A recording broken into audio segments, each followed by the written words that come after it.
دیکھیے ماہ سیام میں ہمیں ان کاموں سے بھی روک دیا گیا جو کہ کام جائز تھے، کھانا پینا اور جو ہے وہ اپنی منکوحہ سے جنسی تعلق، یہ تو وہ امور تھے کہ جو جائز تھے، مشروع تھے، لیکن اوقات روزہ میں ان جائز کاموں سے بھی ہمیں روک دیا گیا۔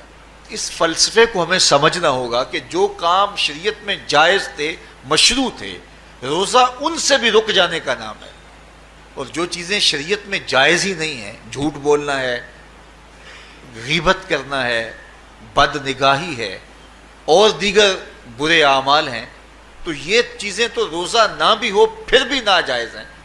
تو جو چیزیں جائز تھی روزے میں ان سے بھی منع کر دیا گیا، اور جو چیزیں ناجائز ہیں تو اگر کوئی شخص ان چیزوں سے نہیں رکتا تو پھر اس نے روزہ کیا رکھا؟ ایک بندہ بھوک کاٹتا ہے لیکن جھوٹ بولتا ہے، ایک بندہ پیاس کاٹتا ہے لیکن غیبت کرتا ہے، ایک بندہ صبح سے شام تک نہ کچھ کھاتا ہے نہ کچھ پیتا ہے لیکن رشوت لیتا ہے، پھر مجھے بتائیے اس نے روزہ کیا رکھا؟ روزہ تو ایک مشق تھی کہ جو چیزیں جائز تھی ان سے بھی منع کر دیا گیا، ان سے بھی روک دیا گیا، اور جو ناجائز تھی وہ تو پہلے ہی ناجائز تھی، روزے کے بغیر بھی ناجائز تھی۔ تو اس لیے روزہ ایک مشق ہے، ہمارے سامنے مرغن غذا موجود ہے، ہمارے پاس سامنے ٹھنڈا مشروب موجود ہے، اور ہمیں مشق کرنے کی تلقین کی گئی کہ تمہیں بھوک ہے، شدت کی پیاس ہے، لیکن صبر کر کے دکھاؤ تم نہیں لوگے، یہ تمہاری مشق ہے۔ تو پھر جو حرام ہوگا، اللہ کی طرف سے ممنوع ہوگا، تو اس کو تم کس طرح لوگے جب تمہاری یہ مشق ہو چکی؟ لیکن ہم اس مشق کے اندر ہی جب ان سے نہیں رکیں گے تو پھر ہمارا روزہ ہی نہیں ہوگا، پھر بھوک اور پیاس کاٹنے کے علاوہ کچھ نہیں ہوگا۔ بہت سارے روزہ دار ایسے ہیں جن کا روزہ سوائے بھوک اور پیاس کاٹنے کے کچھ نہیں ہے۔ اس لیے جن چیزوں سے اللہ نے منع کیا ہے ان سے تو رکنا ہی رکنا ہے، جو چیزیں مشروع ہیں ان سے وقتی طور پہ روکا گیا تو ان سے بھی روک کر کے روزے کی تکمیل کی جائے۔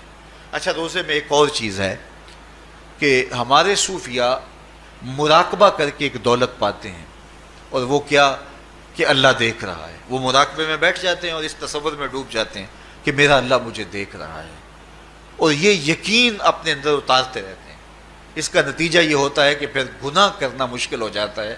یہ تصور جب بندے کے ساتھ جڑ جاتا ہے کہ میرا اللہ مجھے دیکھ رہا ہے۔ ماہ سیام میں یہ دولت اللہ بانٹ دیتا ہے، جو مراقبے سے صوفیاء حاصل کرتے ہیں، اللہ تعالیٰ اس دولت کو اہل ایمان پہ چھڑک دیتا ہے۔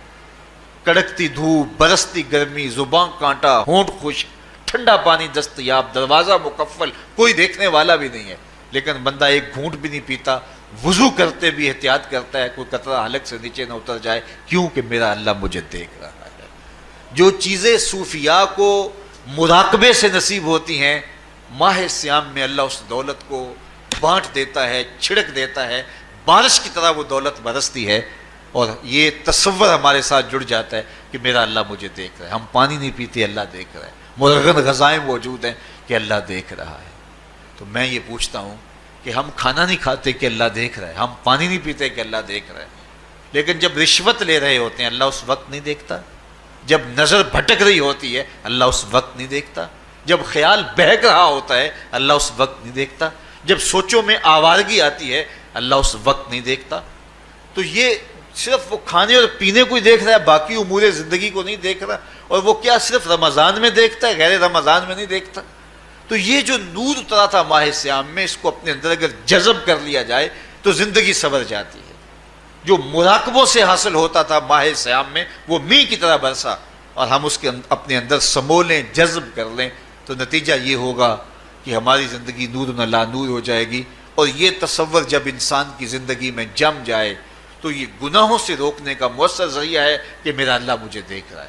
مجھے بتائیے اس سے بڑا ہیجان انگیز بھی کوئی منظر ہو سکتا ہے کہ حسن کی پتلی ہے، اور جو ہے وہ اس کی ایک ایک ادا اور اشوے سے قیامتیں پھوٹتی ہیں، اور وہ خود جناب یوسف کے سامنے اپنے حسن کو پیش کر رہی ہے، ساتوں دروازے بھی مکفل ہیں، بت کے اوپر بھی کپڑا ڈال لیا، اور زلیخا حضرت یوسف کو خود کہہ رہی ہے تالک یوسف اب تو آ جاؤ نا، ذرا آنکھ اٹھا کے میرے جلوے دیکھو۔ لیکن جناب یوسف کیا بولتے ہیں؟ قال معاذ اللہ، میں اللہ کی پناہ میں آتا ہوں۔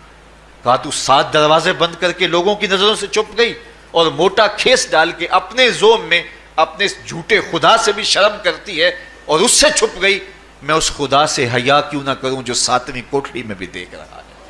پھر اتنی روشنیاں برسی، اتنا یقین برسا کہ گناہ کیا، گناہ کا تصور بھی محال ہو گیا۔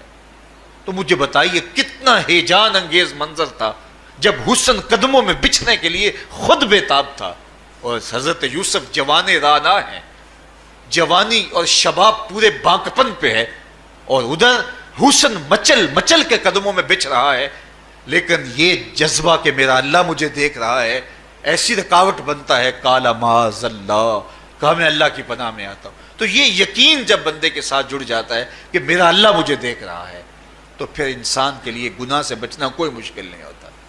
گھر میں فاقے ہوں، مشکل میں بندہ پھنسا ہو اور اس کو رشوت مل رہی ہو، تو پھر اپنا ہاتھ روکنا بڑا مشکل ہوتا ہے، بلکتے بچوں کا خیال آتا ہے۔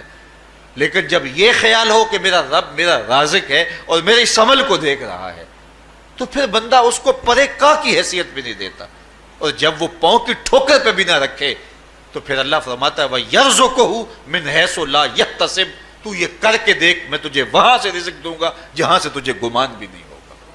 تو اپنے یقین کو کھڑا کر کے دیکھ، میرے اوپر اعتماد کر کے دیکھ۔ میرے حضور نے فرمایا اللہ پر توکل کرنے کا جو حق ہے اگر تم ادا کرو، وہ تمہیں ایسے رزق دے جیسے پرندوں کو عطا کرتا ہے۔ صبح گھر سے نکلتے ہیں خالی پیٹ ہوتے ہیں، ہمیں تو پتہ ہے دفتر میں جانا ہے، ہمیں تو پتہ ہے دکان پہ جانا ہے، ہمیں تو پتہ ہے فیکٹری میں جانا ہے، ہمیں تو پتہ ہے کہ ہم نے فلاں جگہ جا کے دہاڑی لگانی، لیکن ان کا کوئی کاروبار نہیں ہوتا، کوئی فیکٹری نہیں ہوتی۔ جدھر جی آیا صبح جو ہے وہ اڑان بھر دی، بند توکل پنچھی اڑ دے، خرچ نہ پلے زیرہ ہو، نہ کوئی راس ہے نہ کوئی کاروبار ہے۔ لیکن کبھی ایسا نہ ہوا کہ شام کو خالی پیٹ آئے ہوں۔ تو کہا اگر تم اللہ پہ توکل کر لو، وہ بھی تمہیں ایسے رزق دے جیسے پرندوں کو رزق عطا کرتا ہے۔ پرندوں میں سے ایک پرندہ ہے ہنس، یہ سچے موتی کھاتا ہے، اور آپ پنساری کے پاس موتی لینے جائیں تو ہزاروں روپے تولے کے ماشے کے حساب سے آپ لیں، تو پھر بھی آپ سوچتے ہیں کہ پتہ نہیں یہ خالص دیے یا نہیں دیے۔ وہ اتنے نایاب اور کامیاب ہیں کہ آپ ماشوں اور تولوں میں خریدتے ہیں اور پھر بھی آپ کو شک رہتا ہے کہ یہ خالص ہیں یا کہ نہیں۔ اور ہنس کھاتا ہی وہ ہے، اور دنیا پر ایک نہیں لاکھوں کروڑوں ہنس ہیں، اور روزانہ صبح و شام کھاتے ہیں اور پیٹ بھر کے کھاتے ہیں، اور اللہ انہیں روز عطا بھی کرتا ہے۔ تو یہ مالک وہ ہے، رازق ہے۔ جب اس پہ توکل اور اس پہ یقین پیدا ہو جاتا ہے تو پھر مشکل نہیں رہتا، پھر آسانی پیدا ہو جاتا ہے۔ تو روزوں میں اللہ تعالیٰ یہ یقین دیتا ہے کہ وہ مجھے دیکھ رہا ہے، بندہ یہ تیقن پیدا کر لیتا ہے کہ میرا اللہ مجھے دیکھ رہا ہے۔ بعض کا چھوٹے بچے روزہ رکھ لیتے ہیں تو مائیں بے چین ہو جاتی ہیں، جب دوپہر کے وقت پھول جیسے بچے کملا جاتے ہیں تو مائیں انہیں بند کمرے میں کوئی کھانا یا کوئی ٹافی یا کوئی اور چیز یا چاکلیٹ دیتی ہیں کہ بیٹے یہ کھا لو، تو وہ بچے نہیں کھا رہے ہوتے، تو مائیں کہتے ہیں پتر کھا لو، کوئی نہیں دیکھ رہا، تو وہ بچے بھی کہتے ہیں اللہ دیکھ رہا ہے۔ تو وہ جو صوفیاء کو مراقبوں سے ملتا ہے وہ ایک بچے کو بھی نصیب ہو رہا ہے کہ میرا اللہ مجھے دیکھ۔ یہاں ایک اور بھی تسلی ہے، ہم 1000 گناہ گار سہی، ہم 1000 سیاہ کار سہی، لیکن ہمارا رب پہ کتنا یقین ہے رمضان میں پتہ چلتا ہے کہ اس ذات پہ ہمارا کتنا تیقن ہے، کتنا یقین ہے، جس کو دیکھا نہیں، چھوا نہیں، بات نہیں ہوئی، جو تصور خیال کی حدود سے بھرا ہے، اتنا یقین ہے کہ ہم پانی نہیں لیتے، کھانا نہیں لیتے کہ میرا اللہ مجھے دیکھ رہا ہے۔ کاش کہ اس کو ہم اپنی پوری زندگی میں پھیلا لیں، اور اس کو زندگی میں جب ہم طاری کر لیں گے تو پھر گناہ کرنا محال اور ناممکن ہو جائے گا، اور زندگی نور علی نور ہو جائے گی، اور یہی تقوی کا حصول ہے۔ تو فرمایا اے ایمان والو، تمہارے اوپر روزے فرض کر دیے گئے جس طرح تم سے پہلوں پہ فرض کیے گئے تھے، لعلکم تتقون، تاکہ تم متقی بن جاؤ، تاکہ تم پرہیزگار بن جاؤ۔ حضرت سلمان فارسی رضی اللہ تعالیٰ عنہ سے مروی ہے کہ جب شعبان کی 29 تاریخ ہوتی تو اللہ کے محبوب ہمیں خطبہ ارشاد فرماتے، اس میں رمضان المبارک کے فضائل بیان کرتے اور کہتے تمہارے پاس ایک شہر عظیم، عزت اور عظمت والا مہینہ آ رہا ہے، جس کا ہر دن باقی سال کے دنوں سے افضل ہے، جس کی ہر رات باقی سال کی راتوں سے افضل ہے، اور اس میں ایک رات ایسی ہے لیلۃ القدر جو 1000 مہینے سے بہتر۔ تو یہ اللہ تعالیٰ کی رحمتوں کا روپ ہے، رحمتوں کے دروازے کھول دیے جاتے ہیں۔ اور روزہ دار کا روزہ بالخصوص عصر کے وقت، شام کے وقت، پچھلے پہر، روزہ دار کے خالی معدے سے جو ایک بو اٹھتی ہے، مہک اٹھتی ہے، اللہ کو کستوری سے بھی زیادہ محبوب ہوتی ہے۔ اللہ اکبر۔ اور فرمایا للصائم فرحتان، فرحۃ عند فطرہ و فرحۃ عند لقاء ربہ، روزہ دار کے لیے دو خوشیاں ہیں۔ ایک خوشی اسے تب ملتی ہے جب وہ روزہ کھولتا ہے، سارے دن کی بھوک اور پیاس کاٹ کے، جب شام کو ٹھنڈا اور میٹھا مشروب اسے ملتا ہے اور وہ مشروب اپنے جو ہے وہ منہ میں ڈالتا ہے، وہ معدے کی طرف اترتا ہے، تو اس کی زبان بولے نہ بولے اس کا ایک ایک انگ اللہ کی تسبیح بول رہا ہوتا ہے اور اللہ کا شکر ادا کر رہا ہوتا ہے۔ اس وقت اسے ایک عجیب فرحت ہوتی ہے کہ اتنا طویل لمبا روزہ تھا، شکر ہے کہ میرا روزہ تکمیل کو پہنچا۔ ایک روحانی مسرت، پھر روزہ کھلنے کے وقت اس کو بدنی مسرت، تو ایک فرمایا اس کو فرحت تب ملتی ہے جب وہ روزہ کھولتا ہے۔